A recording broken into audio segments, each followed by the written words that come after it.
I can do that. Oh, recording started. All right, we're here. We have Maureen, Dave, Beyond Tech. What's your name? Let's see here. Oh. Okay, excellent. Well, looks like we've mostly introduced ourselves, and now my co-speaker is going to introduce himself as well. Go ahead, Ariel. Thank you, Sieva. Welcome, everybody. My name is Ariel Margolis, and I am an 8th grade science teacher and college teacher outside of Boston, Massachusetts. And I'm also an ed tech coach. And Sieva and I have been working together the past couple of years and having a blast exploring new ed tech possibilities, and our topic for today, flattening the classroom. Awesome, awesome. So today we're going to be talking about a few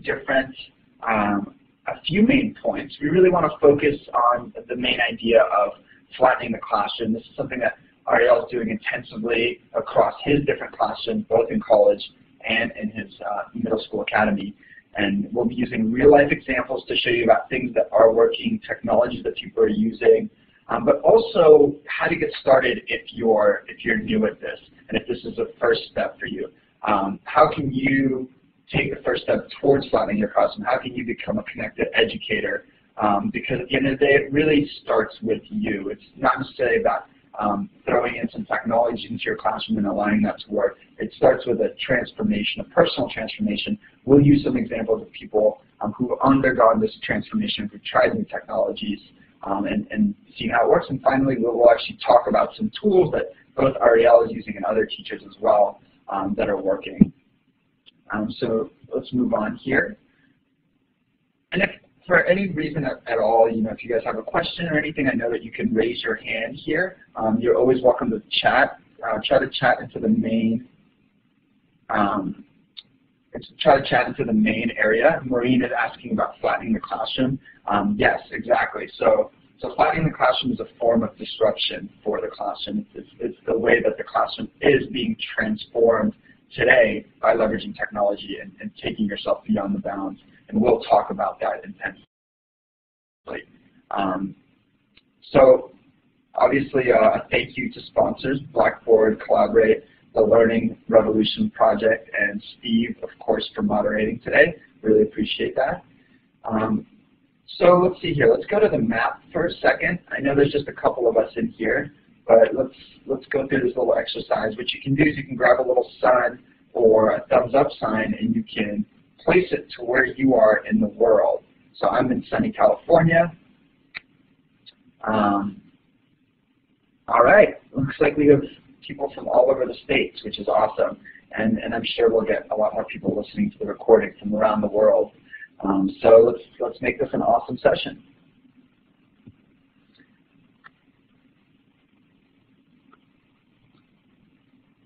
Let's see here, it's loading on this side. Okay. So flattening the classroom, we'd like to talk about it. We'd like to talk about how it extends your opportunities as an educator beyond the realm of your four walls. First of all, let's define flattening the classroom. Basically, in the traditional classroom, there's four walls. You find yourself within those four walls, of course, educating your students and performing a variety of learning opportunities. But flattening the classroom is really about extending beyond the classroom. How can you reach beyond the classroom using technologies to provide more learning opportunities for your students? For instance, you might be offering homework for students, and that is the extent of you reaching beyond your classroom and offering learning opportunities.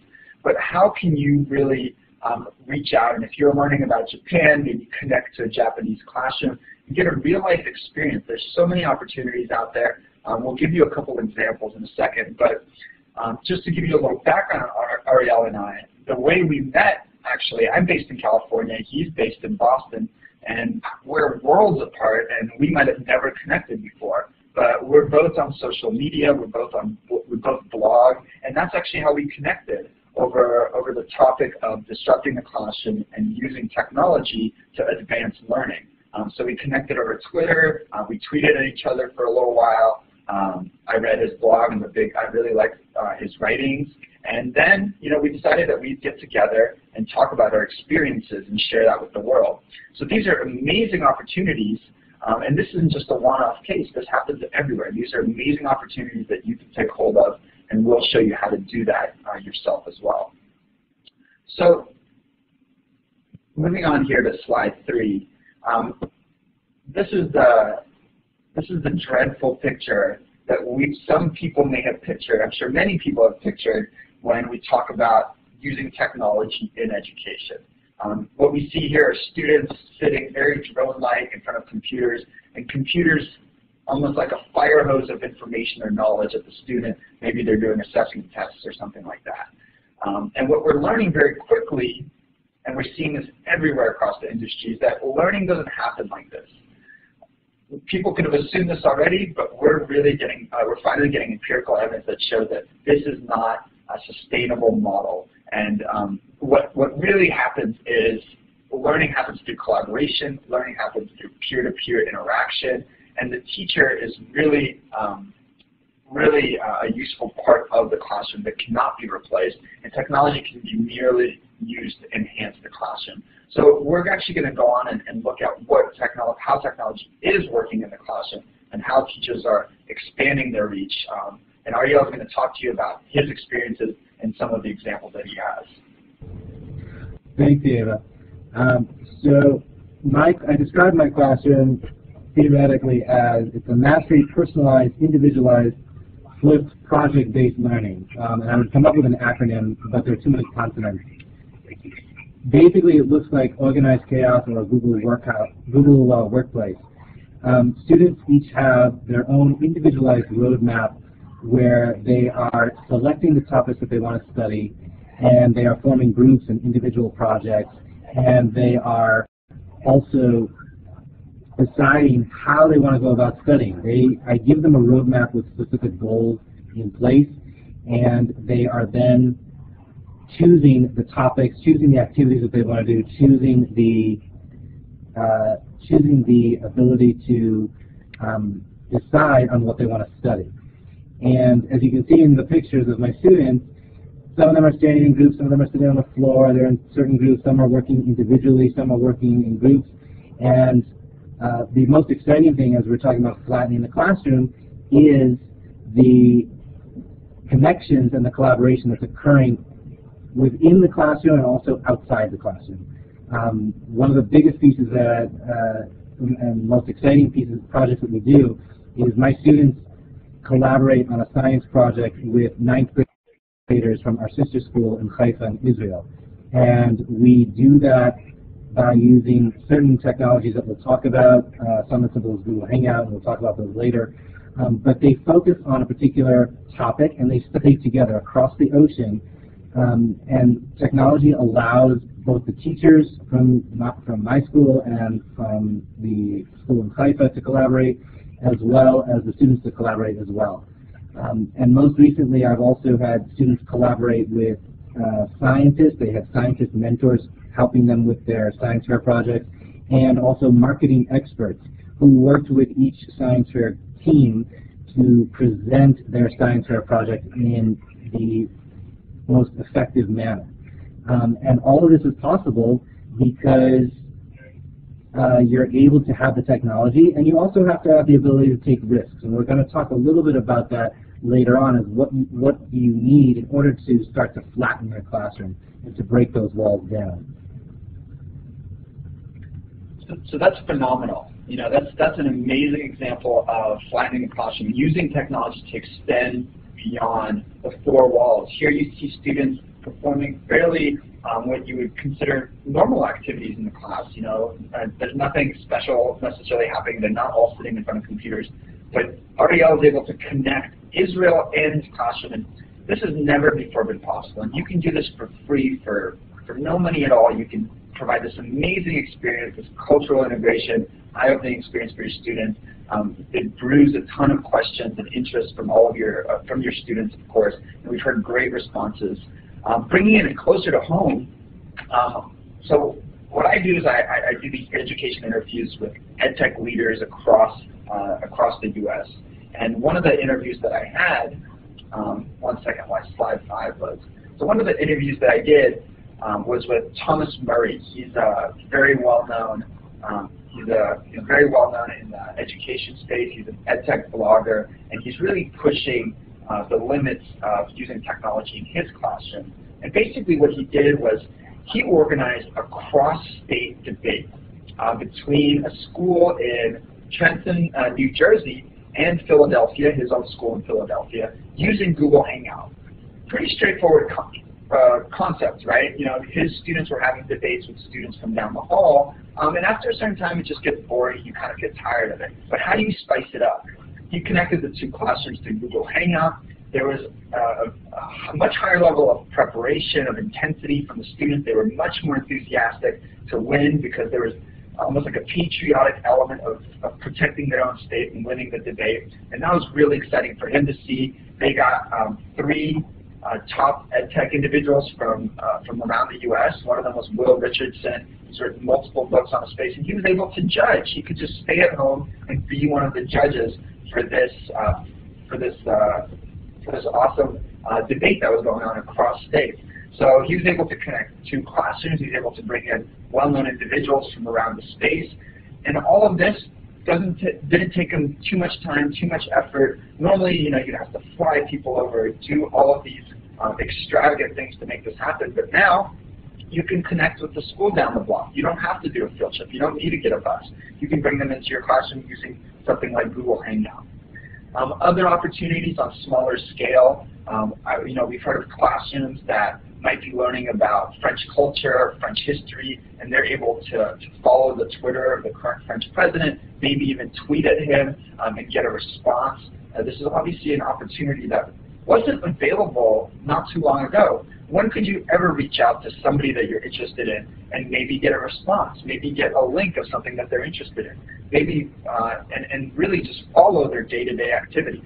So some really impressive things are going on.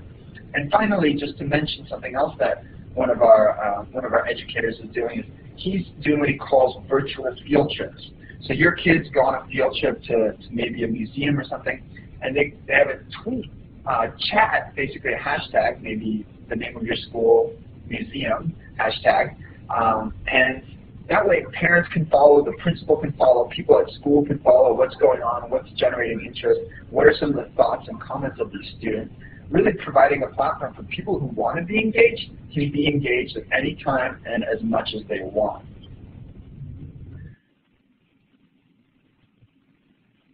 And if you want to see the full interview about the state debate that we had, it's at bit.ly/state debate.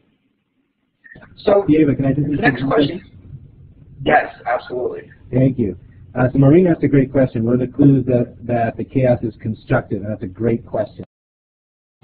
So 2 points. One is that the teacher needs to be goal-oriented and know what the skill sets that are required by the school that you're teaching in, whether it's, you're following the National Common Core, whether you're following the state standards or a combination, or even the school standards. And then making sure that both the skills and the assignments that are being completed by the students are meeting those goals. And so as a result of my sort of organized chaos, my students have met both the Massachusetts frameworks, which are the state standards, and the National Common Core standards in record time. They met all the Massachusetts framework standards by November, and 80% of the Common Core by November, simply by doing this model, which I would never have been able to do in previous years, where I was sort of the sage on stage and everyone was doing the exact same activity at the exact same time. The other piece that also, where you are losing control, but you're more of a guide, and you're more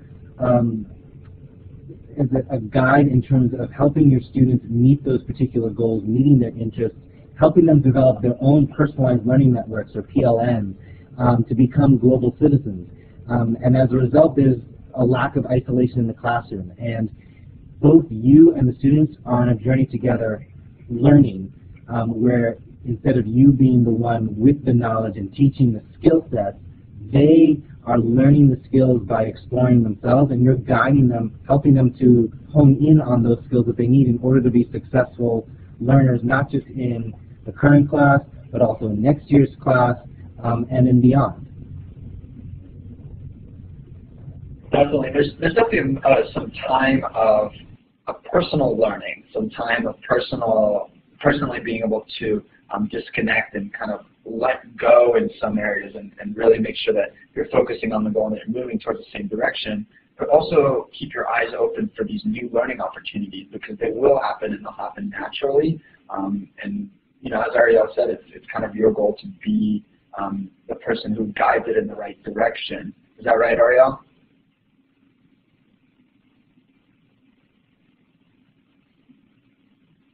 Let's see here, Maureen, do you have another question? 1 second.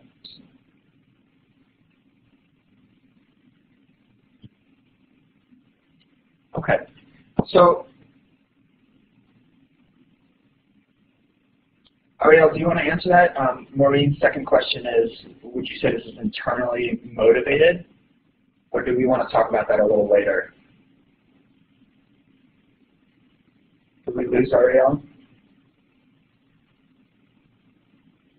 I think we might have lost Ariel here. Okay. Yep, we lost him. Let's hang tight here for a minute. There might be some internet issues on his end. I'm sure he'll come back soon. So Maureen, that's a great question about training and coaching teachers in this model. I know that a little later in the talk we'll be talking about that. We'll be overviewing some of the ways of implementing it personally. So we'll try to address that as much as we can, and then if you have some more questions on top of that, we'll go from there. But I think it'll be helpful because Ariel will particularly talk about his personal experience of using it, and then we'll talk about the general concepts throughout the space. So if you guys just would be patient for 1 minute while we get Ariel back, we don't want to leave him behind. He just texted me and he said he lost connection, so we'll hang out for a minute. Everybody take a stretch break. Raise your hands up in the air. Reach high. Reach very high. Now stretch to the left. Stretch to the right. The funny thing is I do this live.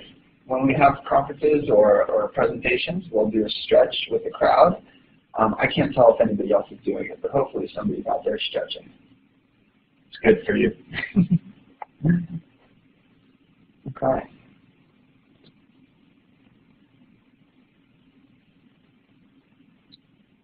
So let's move along here. I'm sure we'll get Ariel back in not too long. So this slide right here, the images that we're showing here, oh, we've got Ariel back, great. So the images that we're showing here basically show how technology is being leveraged at some schools or how people thought it was going to be leveraged across the board. And this isn't what we're excited about. And, you know, this is very standard automated testing and grading. That makes sense. And video lectures, that kind of makes sense. But it really isn't providing for the engagement and opportunities that we are truly passionate about with Ariel. So that's why we're not spending too much time around it. And like we mentioned before, the type of engagement that we're seeing on both of these fronts isn't really showing payoff the way we'd like it to. We really want to talk about becoming that collaborative, connected educator and then trying to implement that in your own classroom. So now we're going to, some of the things that we'll go over right now, we'll answer a couple of Maureen's questions. But Ariel, take a look at some of Maureen's questions because we want to make sure that we address those in this part of the conversation. But first of all, you know, this whole process of flattening the classroom, disrupting your learning in the classroom is about becoming a connected educator. It all starts with you. It's not about grabbing a technology, pulling it into your classroom and saying, hey, we're going to try this out. It's about personally stepping out of your comfort zone and becoming connected. And how are some of the ways that people are doing this? Basically, Twitter, time and time again, Twitter comes up as the #1 education resource for any educator. And if you don't have a Twitter, if you're not using Twitter, I already see Dave tweeting at us, which is awesome. I love to see it. You need to get on board. I even see, Dave, that you retweeted Jackie Gerstein. We actually interviewed her a little while back. And that's another thing, is get on blogs and get connected, because that's how we're able to share information, explore new opportunities, follow some people that you're interested in, follow people who are talking about things that you're interested in, and just become more aware and more connected. A little while back, we had Principal Eric Scheninger on the interviews that we do, and the funny thing about him is that Principal Eric Scheninger was on a show called Principal's Office, where he's depicted taking away student devices. He's telling students to stop social media. He's basically punishing students for using social media in school. Now, a couple of years later, he's done a complete 180. He's a completely different person. His mindset is very different about social media. He's engaged. He's committed. He has over 40,000 followers. He's an ed tech giant now. He's even written his own book called Digital Leadership. So what I'm saying is that it's not too late. It's never too late to start, and this can happen very quickly. And you might be wondering, hey, how did Principal Eric Scheninger start? You can see the whole interview on our site, but more importantly, what he was doing was he thought, okay, I'll check out Twitter. I'll see what this is. Why are people talking about it so much? Although he had a very negative attitude towards it. And he started just what he calls creeping on people. Basically, he was following people and seeing what they were doing, and he was just interested in himself. And also, he found it as a great way to connect with his contingency. So this was an action item that was actually productive for him. He could communicate with the parents of his school or the students through Twitter. This was a readily available medium where he could update them on what was going on. And all of a sudden, he said he found himself engaging in conversation, following hashtags, and now really being a leader in the ed tech space. So we really want you, everybody, to get connected, start blogging, maybe just a Tumblr where you show images of your classroom and what you're doing, and share that with the world, because it's all about sharing. It's all about learning new opportunities. And once you have a good grasp and you're comfortable in your own environment to do this, then you can start introducing it into the classroom. You'll have a much better understanding of the best way to do this. And now Ariel will talk a little bit about getting buy-in, strategic plans, and how he's doing this as well. And maybe he'll even be able to answer some of Maureen's questions. I see that, yes, loud Scheninger, absolutely. Go ahead, Ariel. Thanks, Sieva. Maureen, just to quickly touch base on it, I think, and what Sieva was talking about before in terms of Twitter being an excellent tool, I think one of the reasons why it's not only flattening the classroom, but it's really flattening the world, in that people are very comfortable responding to requests. I get anywhere from 85 to 95% success rate in terms of just reaching out to an ed tech developer or to another teacher or a principal around the world and saying, would you be willing to talk with me? Would you be willing to chat with me? They're willing to give up their time, and as someone who, as an institutional advancement or a director of development of our school once said, the most valuable commodity that someone can give up is their time, not necessarily their money. And with technology these days, it's a lot easier to do that. But first, in terms of, once you get to explore the different types of ed tech and collaborative tools that are out there, you also, as a teacher, need to get buy-in from the various stakeholders in your school. We're talking about the administration, the parents, and the students. Those are three different stakeholder groups. My first suggestion would be to go to your administration and say, I want to flatten my classroom. I want to reach out and form a connection with a school across town, or a school in a different state or a different country. And this is what I want to do with it. This is my vision. We really need to get the administration on board and to support you with this, not only in terms of being there for you if situations arise, but also to support you because you might need some technology brought into the classroom, and the administration has the ability to funnel funds into your endeavor. The next step is also to let parents know that their child is going to be communicating or collaborating with other students from a different school or experts from around the world. And parents these days, and rightfully so, are a little hesitant and they might be a little bit nervous that their child is talking to a quote-unquote stranger. And that's where you come in. That's where being the guide on the side takes over. And you're going to make sure that the collaboration and the communication is going to be appropriate, age appropriate, as well as content appropriate. And 90% of the time, or I should actually say 99% of the time, it's successful. And a lot of positive feedback comes out from it. And students themselves start to develop their own personalized learning network. You start to develop your own personalized learning network, which is great. And then the last buy-in that you want is from the students. You have to explain to the students that they're not just going to be sitting at their desks learning Chapter 2 and then taking a quiz on Chapter 2. They're going to be studying the concepts and then applying it to problems, to real-world problems in the classroom. And perhaps it could be as simple as sharing ideas or sharing what they've learned with another set of students from a different school from around the world, or again, across town.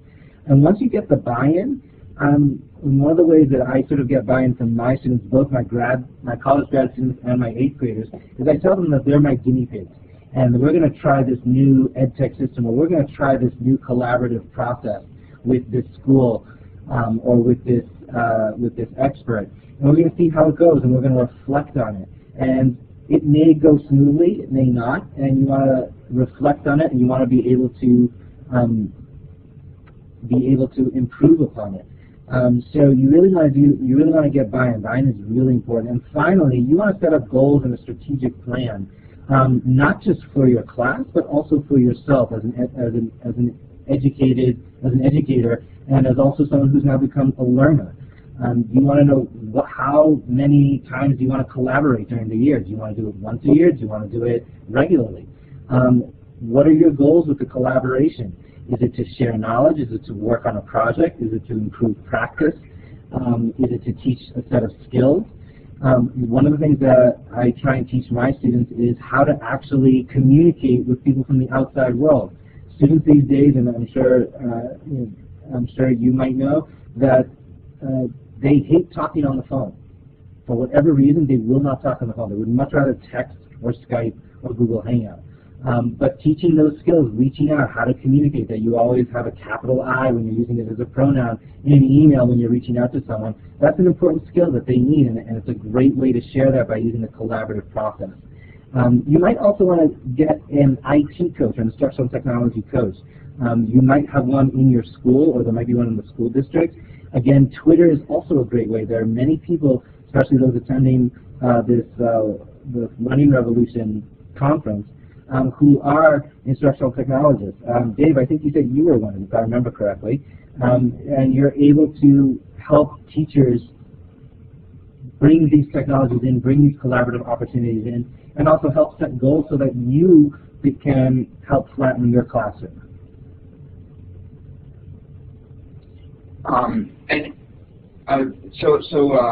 Sorry, Marie, you asked a question earlier about connecting with England as well. Definitely check out. So Tom Murray started a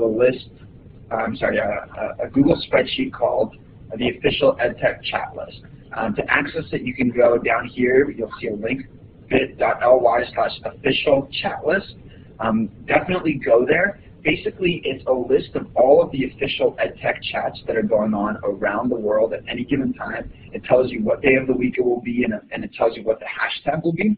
So at that time, you can follow those individual hashtags, and if we take a look at that list together or afterwards, I can see people from Maryland, Pennsylvania, Missouri, all types of different topics like gamification, statistics, calculus, English. There's even one, even Singapore, and these are updated daily. I can see that there's 25 other people on here right now that are adding more hashtag chats. And if you want to connect with someone new, this is a great place to go. This is a great place to tweet at someone. You can even ask your question. If you were to ask your question that say, anybody in England would like to connect or do a Google Hangout maybe, I almost guarantee you if you send out 10 messages, someone will have a great response. People are excited about these opportunities, and they'd really love to help, so check it out. So finally, we just like to touch upon some of the tools that are being used to enhance the personalized learning aspect. peer-to-peer learning really enables personalized learning. Without it, there's just not enough resources to provide that personalized aspect to the student, and technology obviously isn't quite doing it. So it's all about connecting as peers amongst teachers and as peers among students.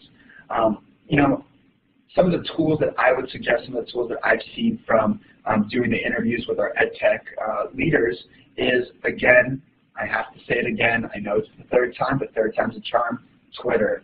Please do check it out. It's awesome. Now you have the tools and even the hashtags that you can follow. Secondly, WordPress or Tumblr, both free platforms. All three of those are free platforms and opportunities for you to just start writing about your day. I know you might think it's common or boring or any other rational reason that you might think people don't want to read your stuff, but they do. People are really passionate about learning what others are doing. You might share something that you did with your classroom today, although it might seem small to you. It could mean the world to someone else, and they might want to connect with you, and that's how relationships spark online. And then that's how our relationship sparks with Ariel, and look where we are today, doing this awesome presentation for you guys. So do try it out, become a blogger, start sharing on Twitter. And finally, in our domain, Skype and Google Hangout is great. Both free tools, both fantastic for connecting the classroom. People are using it in businesses around the world to even connect offices full-time for remote work. You can do the same thing in your classroom. We've given you some examples today. Finally, you know, I'd love to hear some of the tools, Ariel, that you're using to connect your classroom. And yeah. Thanks, Sieva.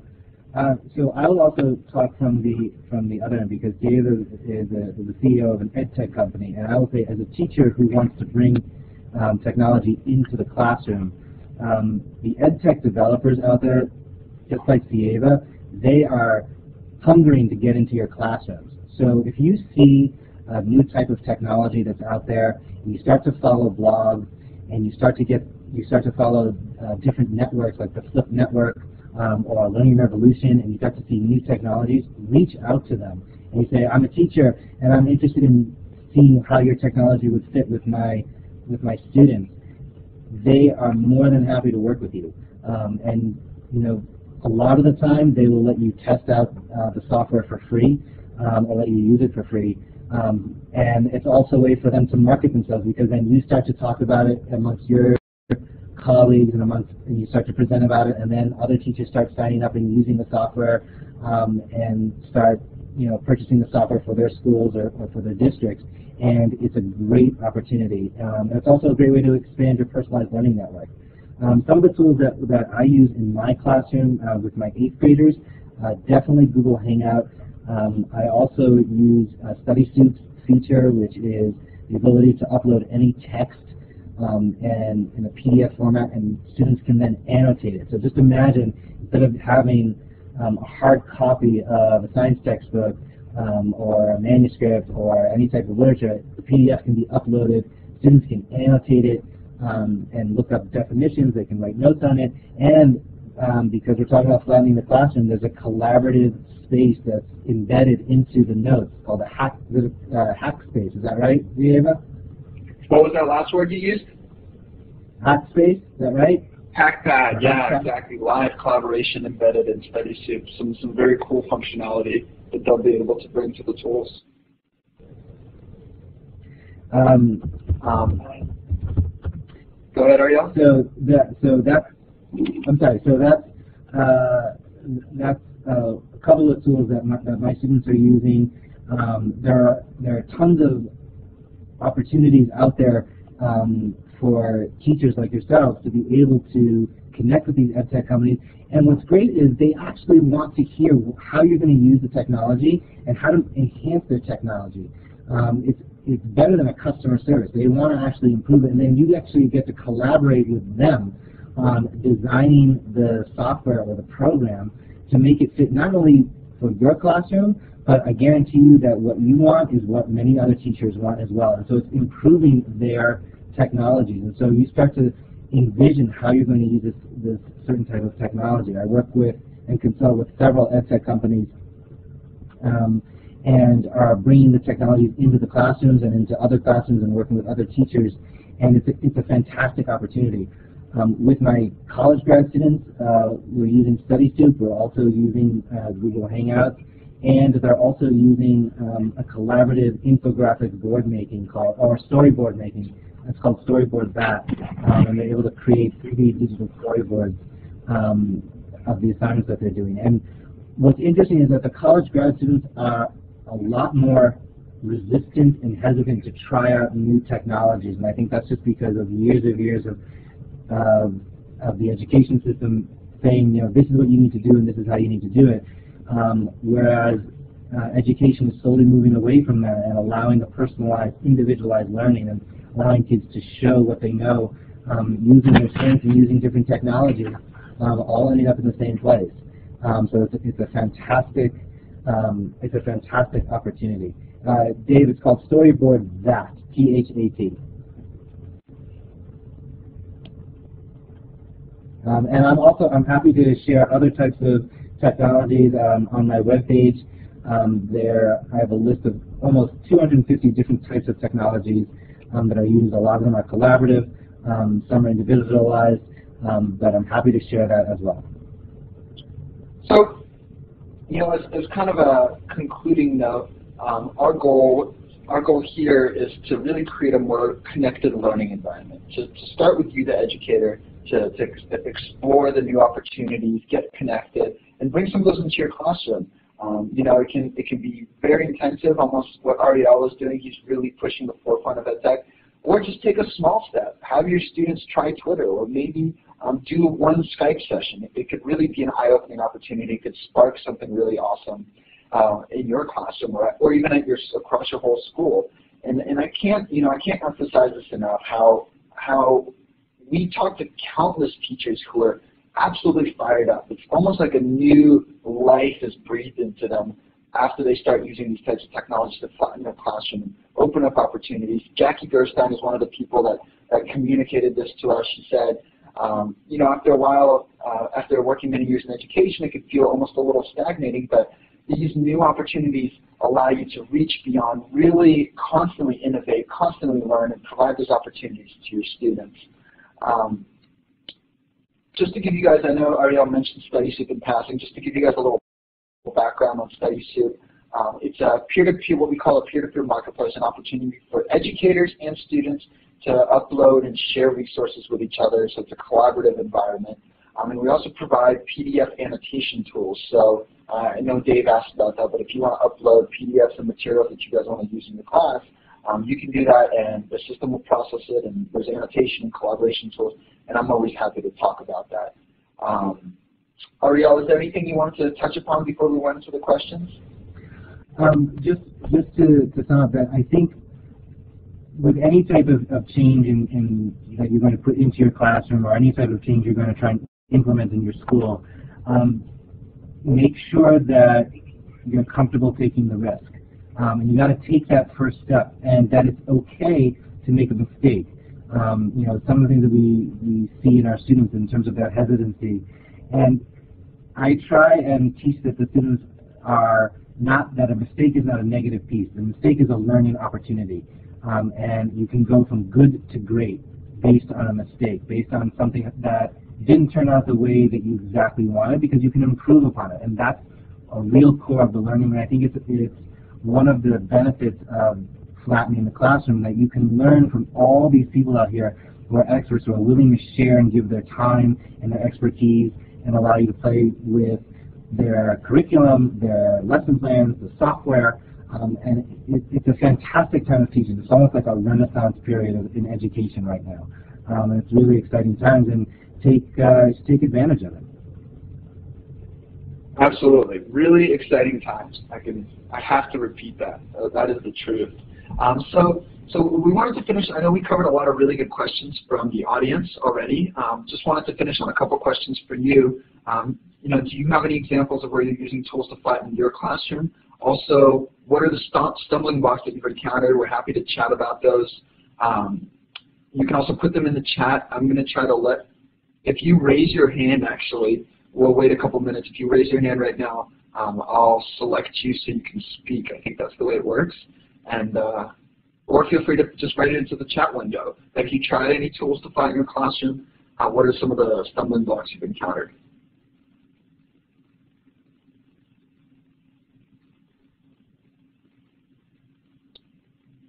See here. Maureen says, great idea to start with getting folks comfortable with some tech tools first for their own personal development or professional development, and then expand to trying new pedagogy in the classroom.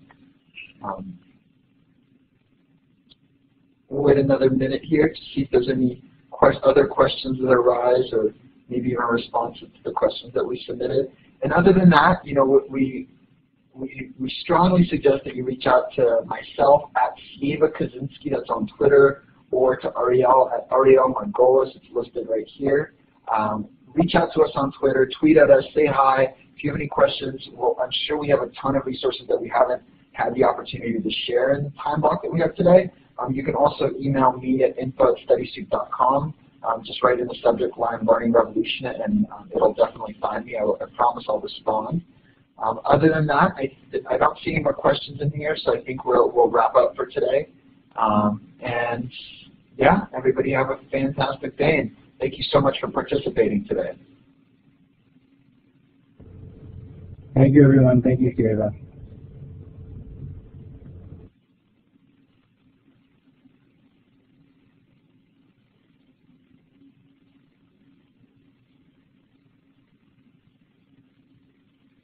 Ariel, something to think about as we all walk out here is Maureen said her greatest stumbling block are the Common Core testing and new science standards, as well as finding new tech tools. She would love to find a way to merge it all and take less time. That is great. That's a great endeavor. That's the truth for everybody, I think. Yes. Maureen, I'd love to connect. I'm in San Francisco, so feel free to email me or tweet at me. We'll make sure to grab a coffee sometime and see if we can put our heads together and address some of those questions that you asked. They're definitely very relevant for a lot of educators.